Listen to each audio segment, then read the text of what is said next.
150 mètres de haut, 37 étages, superficie utile de plus de 40 000 mètres carrés. La tour du Midi, située à proximité immédiate d'une des 3 grandes gares de Bruxelles, dresse sa masse imposante au milieu d'un vaste dégagement.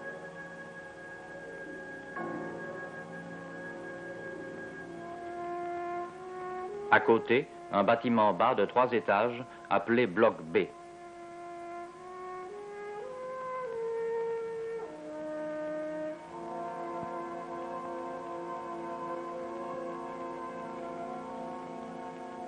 Cette maquette va nous permettre de comprendre le principe de la superstructure de la tour, principe non encore employé à ce jour.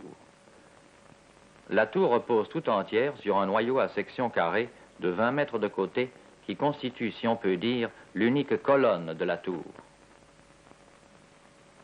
Si l'on tient compte du fait que chacun des plateaux constituant la surface habitable est un carré de près de 39 mètres de côté, concentrique au noyau, on comprendra que le recul de 10 mètres environ par rapport aux 4 façades correspondantes constitue la haute performance technique du projet.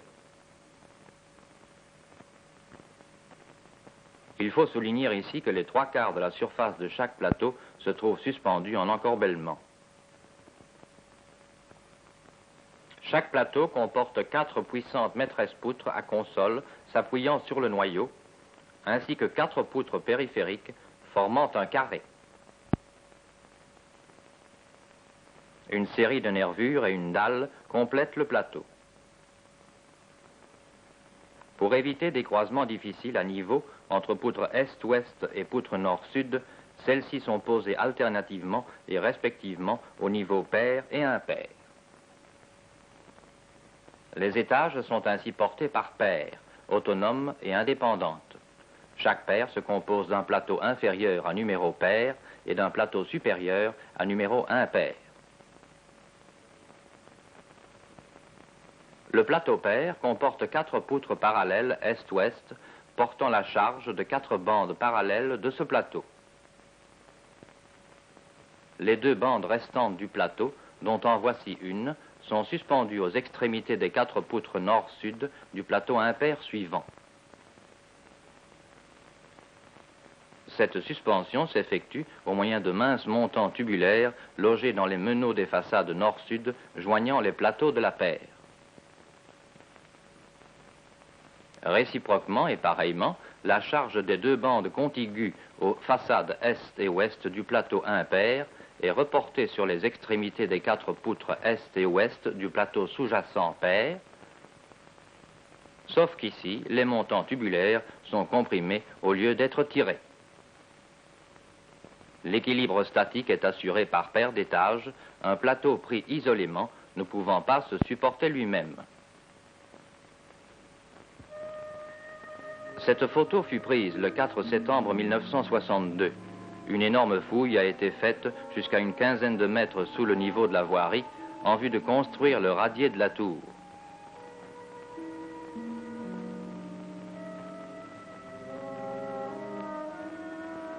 Le radier est un carré de 60 mètres de côté, pourvu dans chacune des 2 directions principales de 2 maîtresses poutres géantes qui le parcourent de part en part, et situé à l'aplomb des parois du noyau central. Le radier est complété par un réseau orthogonal de poutres secondaires qui forment une série d'alvéoles carrés. Entre le radier et le rez-de-chaussée de la tour, il y a place pour 3 étages en sous-sol. Cette photo ne représente que la 9e partie des poutres secondaires dont les coffrages sont prêts à recevoir le béton.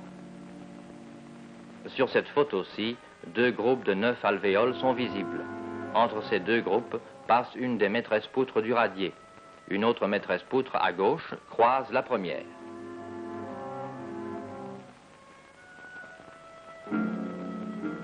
C'est sur les 4 maîtresses poutres géantes que reposera toute la superstructure de la tour, par l'intermédiaire de 8 puissants contreforts se composant de charpentes métalliques qui sera enrobée de béton et dont les plans moyens coïncident avec ceux des murs du noyau central. Voici un des 8 contreforts reposant sur une des poutres maîtresses géantes et une partie du radier. Remarquons ici qu'il n'y a pas de liaison entre superstructure et radier mais uniquement contact. Les surfaces de contact sont d'ailleurs discontinues, ce qui forme des logements dans lesquels il est possible de placer des vérins capables de soulever et redresser la tour par suite d'un événement extraordinaire, tel qu'un tremblement de terre par exemple. Dans le même but, quelques percements pour des câbles de précontrainte ont été prévus. Le bloc B comporte également 3 étages en sous-sol de très grande surface qui serviront de parking pour quelques 350 voitures. Tous les sous-sols sont rendus étanches à l'eau de la nappe aquifère par une chape appliquée après bétonnage sur les faces intérieures. Au-dessus du niveau de la voirie, le noyau s'élève jusqu'à 8 mètres. C'est à ce niveau que commencent les paires d'étages, autonomes et indépendantes, et on voit ici la mise en place des poutres maîtresses est-ouest du premier plateau. Bientôt, les poutres nord-sud du second plateau sont également en place, et les coffrages du premier plateau sont en cours d'exécution.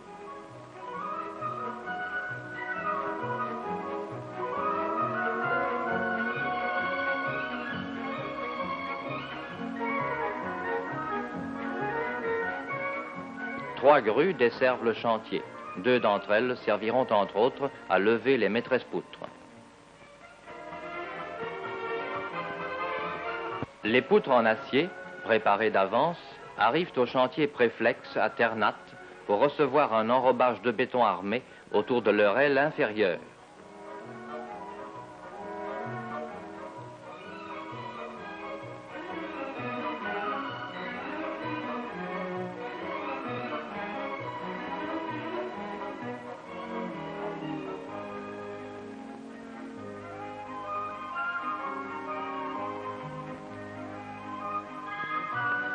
Après durcissement du béton, une préflexion préalable est effectuée.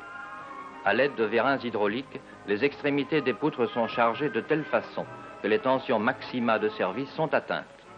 On note les efforts appliqués et les flèches correspondantes. Après relâchement, on note aussi les déformations permanentes.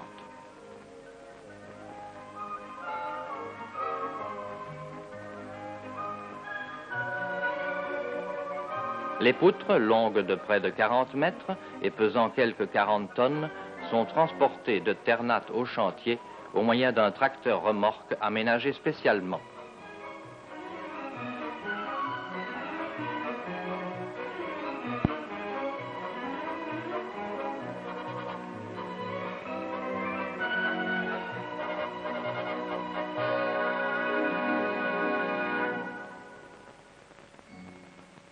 Deux des 3 grues tours sont complétées par un équipement permettant de lever les poutres de 40 tonnes. Le chef monteur qui accompagne les poutres pendant leur ascension est porteur d'un émetteur radio par lequel il commande toute la manœuvre à la vitesse choisie par lui. La passerelle de commande est fixée au système de guidage au niveau supérieur de la poutre. L'opération de levage commence.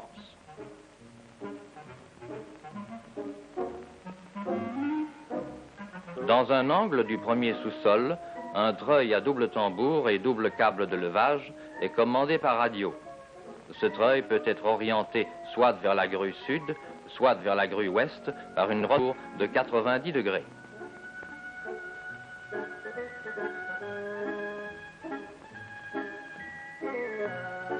La poutre reste parallèle à la façade car elle est accrochée au palonnier qui se déplace le long de la grue tour en étant guidée par 2 glissières.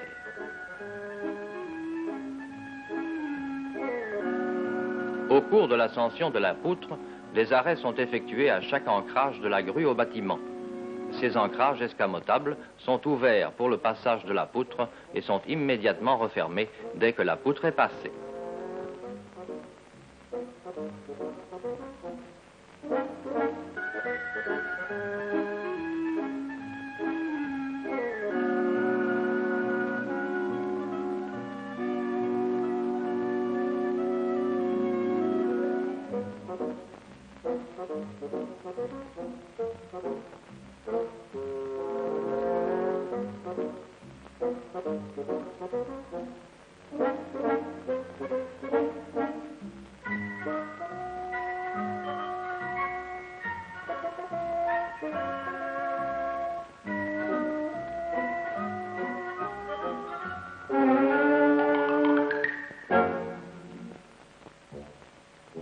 La poutre, une fois arrivée à environ 2 mètres au-dessus du niveau auquel elle est destinée, on fait avancer sur 2 voies parallèles installées sur les poutres de l'étage immédiatement inférieur 2 chariots dont le bec en porte-à-faux vient se placer en dessous de la poutre.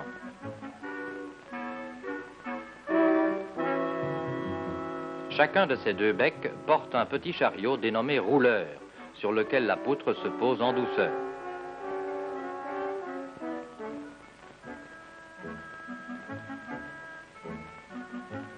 Les rouleurs permettent d'amener la poutre au milieu des 2 chariots.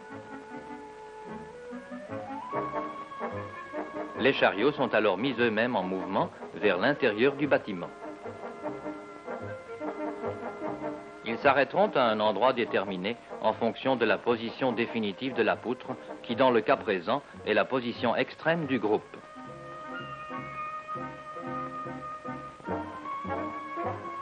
Les rouleurs servent à nouveau pour amener la poutre à l'extrémité arrière des chariots, cette extrémité se trouvant juste au-dessus de la position définitive de la poutre. L'extrémité arrière des chariots étant équipée de vérins à vis, la poutre est descendue jusqu'à l'endroit exact où elle doit s'intégrer à la charpente.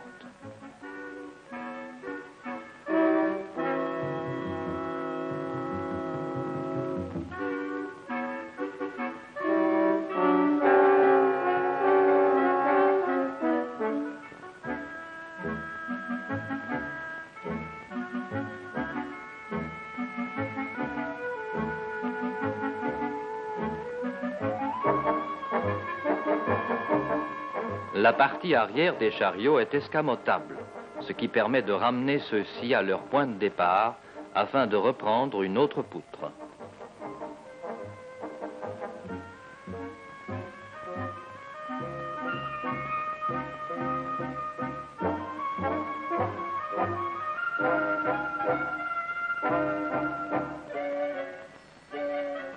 Les 144 poutres de la tour furent ainsi levées à raison de 4 par semaine.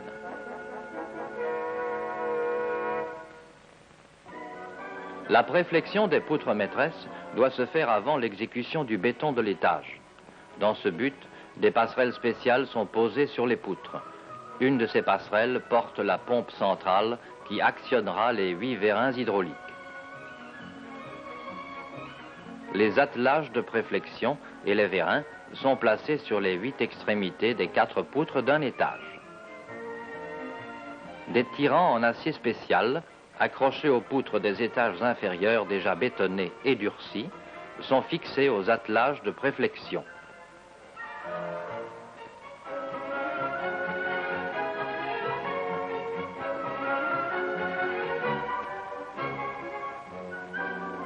La préflexion a pour objet d'exercer aux extrémités des poutres un effort vers le bas de 60 à 80 tonnes pour obtenir la flèche prévue au plan d'exécution. L'extrémité des poutres descend ainsi de 10 à 14 cm.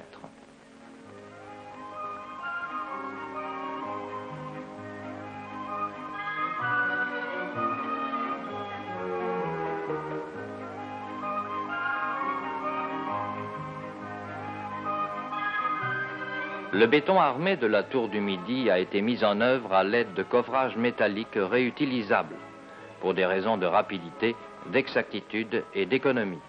Voici les coffrages du noyau central qui, outre son rôle de support, contient toutes les trémies des ascenseurs, les cheminées, les sanitaires et vestiaires, ainsi que la majeure partie des dégagements.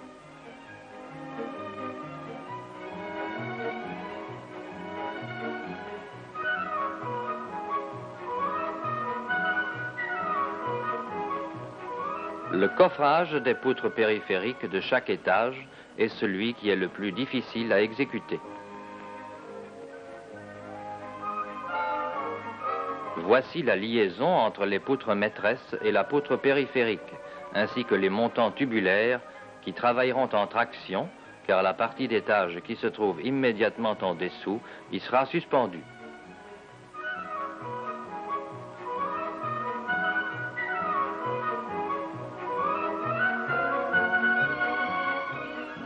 Le plateau proprement dit se compose de petites poutres préfabriquées en béton armé, placées parallèlement ou perpendiculairement aux poutres maîtresses, suivant l'équilibre statique de la partie du plateau considérée. Une dalle en béton armé, coulée à l'aide de coffrages métalliques légers, recouvre alors l'ensemble du plateau.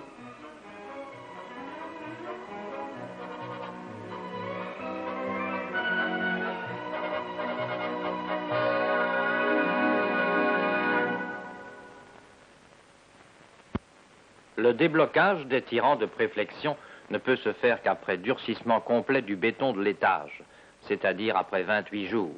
Ce déblocage s'effectue, tout comme la préflexion, à l'aide de vérins hydrauliques.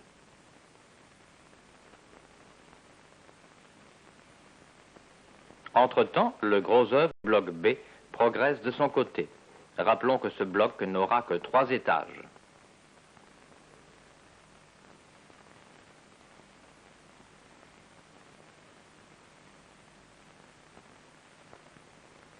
« 12 juillet 1965. La 144e et dernière poutre maîtresse va être levée. C'est un jour de fête pour tous ceux qui ont collaboré à l'érection de la tour.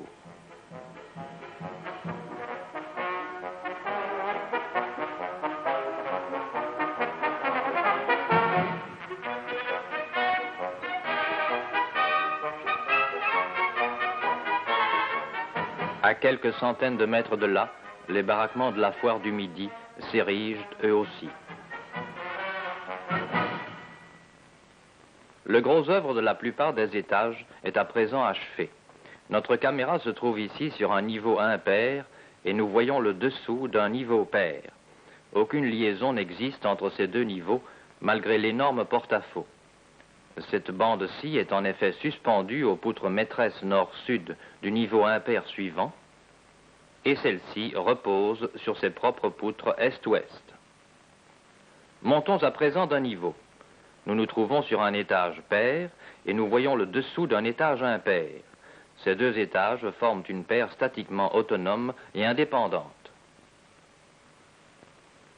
Cette partie d'étage-ci repose sur les poutres maîtresses est-ouest du niveau sur lequel nous nous trouvons, par l'intermédiaire de 8 montants tubulaires travaillant en compression. D'autre part, c'est aux poutres maîtresses nord-sud de cette bande-ci qu'est suspendue la partie d'étage sur laquelle nous sommes, par l'intermédiaire de 8 montants tubulaires travaillant en traction. À l'extérieur, il était impératif de ne pas charger les extrémités des porte-à-faux et de prévoir une façade légère sous forme d'un mur rideau.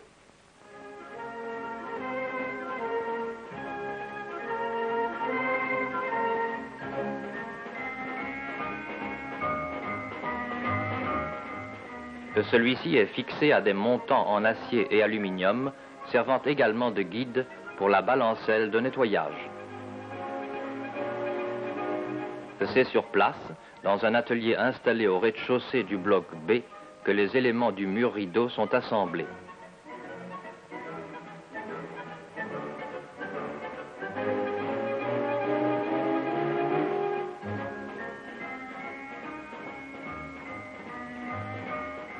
Les cadres fixes sont en polyester avec double vitrage isolant.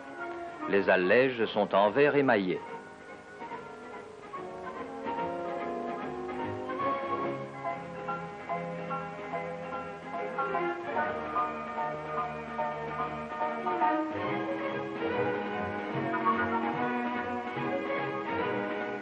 Le conditionnement d'air de la tour du Midi est intégral, ce qui veut dire que son équipement permet non seulement le chauffage, mais également la réfrigération de l'air, ainsi que sa purification et le contrôle de son degré d'humidité.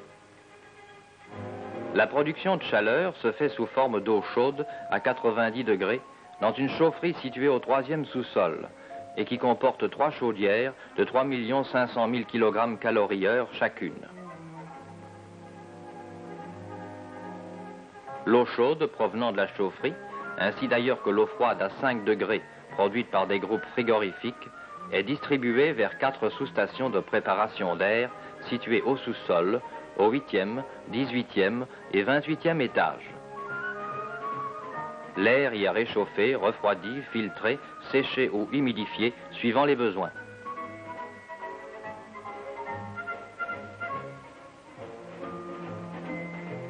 Chaque étage comporte 2 zones traitées séparément.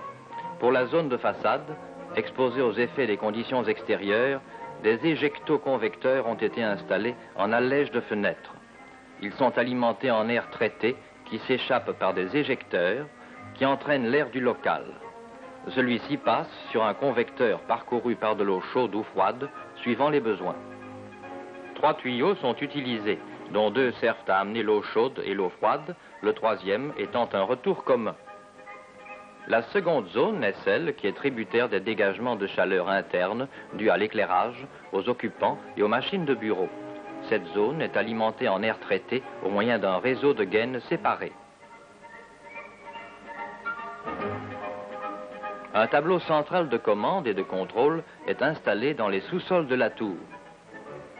L'opérateur peut choisir parmi 57 diapositives celle qu'il désire voir projetée devant lui et qui représente chaque fois une partie distincte de l'installation. En appuyant sur quelques boutons, il peut alors lire les températures, mettre les moteurs en service, régler les thermostats, agir sur les registres d'air et sur tous les éléments figurant sur la diapositive. Il va de soi que le parachèvement des étages inférieurs a pu commencer longtemps avant l'achèvement du gros œuvre des étages supérieurs. Les plafonds sont constitués d'une résille fixe en carré de 1,80 m, garnie de panneaux acoustiques amovibles en tôle d'aluminium émaillé et destinés à recevoir les cloisons dans les 2 sens.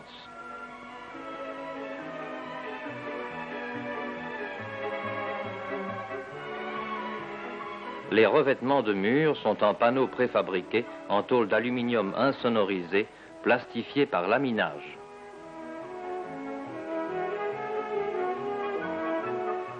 La consommation électrique de la tour du Midi atteint 7000 kW. Pour éliminer toute déficience du réseau, la régie assure plusieurs cabines haute tension à 11 kV sont réparties dans la tour. Ces cabines contiennent d'une part les transformateurs qui alimentent l'éclairage et les prises de courant, d'autre part les transformateurs de la force motrice. Les luminaires du type apparent ou semi-encastrés assurent un éclairement moyen de 500 lux. Ils sont raccordés de manière à permettre l'allumage d'un nombre quelconque d'appareils de l'endroit qui se prête le mieux à la configuration donnée du local.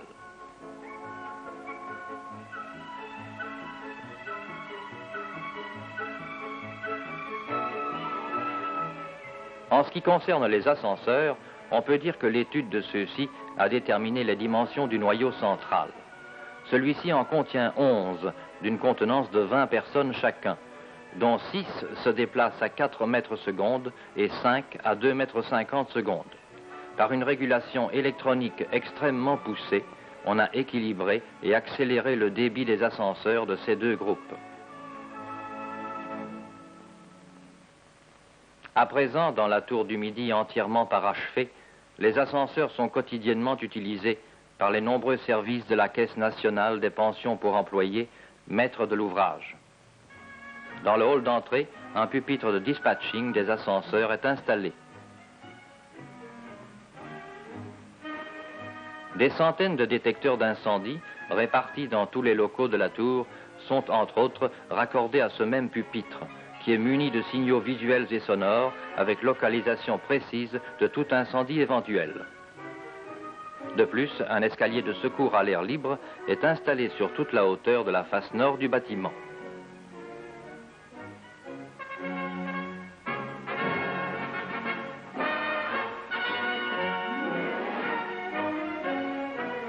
Au rez-de-chaussée, la salle des guichets de la Caisse des pensions est attenante au hall d'entrée. Voici un étage type avec grand bureau.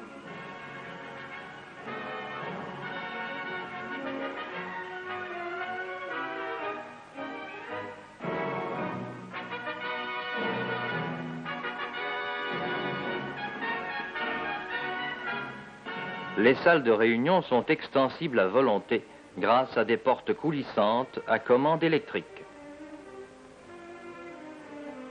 L'entièreté du second étage de la tour est occupée par une grande salle de détente pour le personnel.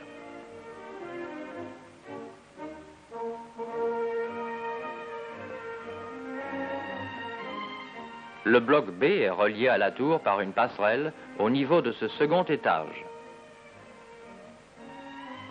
Le restaurant self-service se trouvant dans le bloc B, la passerelle est empruntée chaque jour à l'heure du lunch par une grande partie du personnel.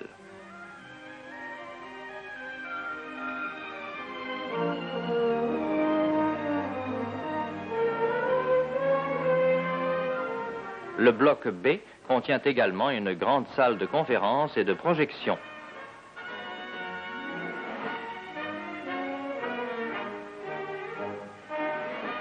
Un foyer avec vestiaire est contigu à la salle.